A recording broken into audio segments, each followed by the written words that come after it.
Hello दोस्तों। Accounting आपके business में बड़ा रोल प्ले करता है।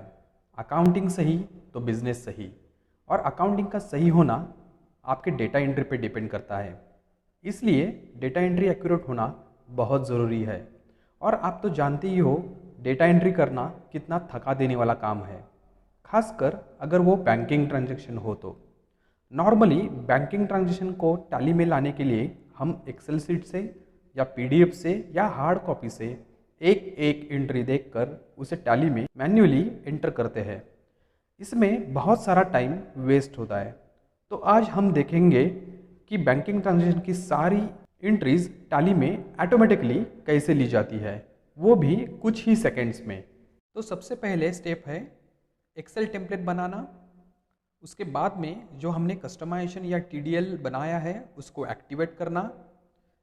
जहाँ पे आपका बैंक स्टेटमेंट टेम्पलेट आपने बनाया है उसका पाथ देना, और पाथ देने के बाद आपके सारे बैंकिंग ट्रांजैक्शन ऑटोमेटिकली टैली में इंपोर्ट हो जाएंगे। अब हम इसका लाइव डेमो देखते हैं। सबसे पहला स्टेप है आपको बैंक स्टेटमेंट का टेम्पलेट आपके बैंकिंग स्टेटमेंट का जो डेटा है उससे कॉपी करके इस फॉर्मेट में आपको उसको पेस्ट करना है। आपको डेट देना है, उसके नरेशंस, चेक नंबर, चेक के डेट, आपके डेबिट वैल्यू, आपकी क्रेडिट वैल्यू या डिपॉजिट वैल्यू, उसके सामने उसके particular ledger, debit ledger and credit ledger आपको देना है। ये टेम्पलेट रेडी करने के बाद सेकेंड स्टेप अपना होगा हमारा जो कस्टमाइजेशन है उसको एक्टिवेशन करना। उसके लिए ये पाथ आपको कॉपी करके टैली में जाना है। वहाँ पे F12 प्रेस करके प्रोडक्ट एंड फीचर के मेनू में जाना है। प्रोडक्ट एंड फीचर के मेनू में जाने के बाद F4 मैनेज लोकल TDL को आपको क्लिक करना है। First option load TDL files on startup, उसको यस रखना है। इंटर करके यहाँ पे जो आपने पाथ कॉपी करके रखा हुआ है उसको पेस्ट करना है। पेस्ट करने के बाद इसको एक्सेप्ट करना है। एक्सेप्ट करने के बाद वापस आपके गेटवे ऑफ टैली की स्क्रीन पे आना है। यहाँ पे आने के बाद F11 फीचर में जाना है, एड ऑन फीचर में जाना है।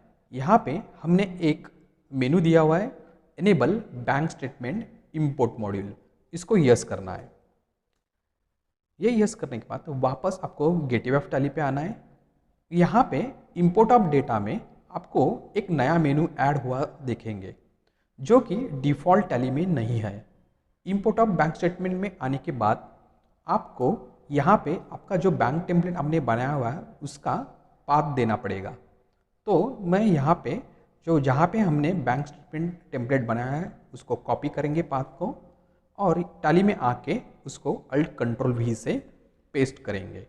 पेस्ट करने के बाद इस पर्टिकुलर पाथ में जितने भी एक्सेल फाइल रहेंगे आपको दिखाई देंगे।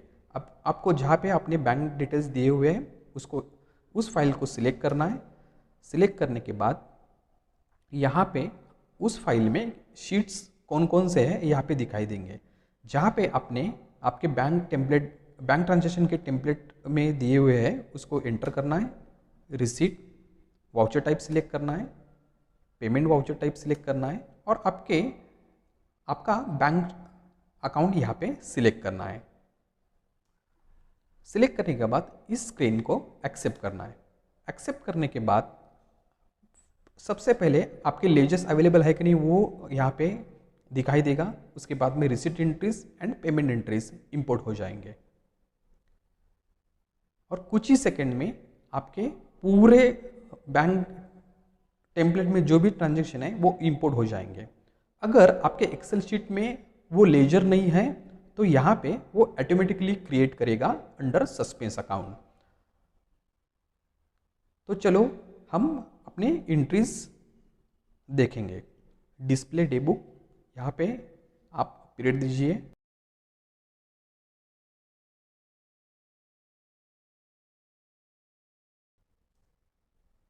आपके पूरे ट्रांजैक्शन यहाँ पे इंपोर्ट हो चुके हैं।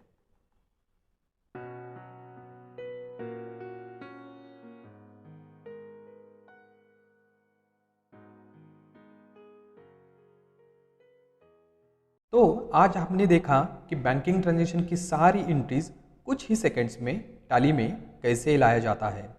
ये मॉड्यूल और इसी तरह के और भी कई मॉड्यूल्स हमारे पास अवेलेबल है जो आपके बिजनेस की ज़रूरतें पूरी कर सकते हैं। आपको कोई भी मॉड्यूल या कोई भी इस प्रकार का कस्टमाइजेशन या मॉड्यूल करना हो तो हमें ज़रूर कांटेक्ट कीजिए। कांटेक्ट डिटेल्स डिस्क्रिप्शन बॉक्स में दिए गए हैं। धन्यवाद।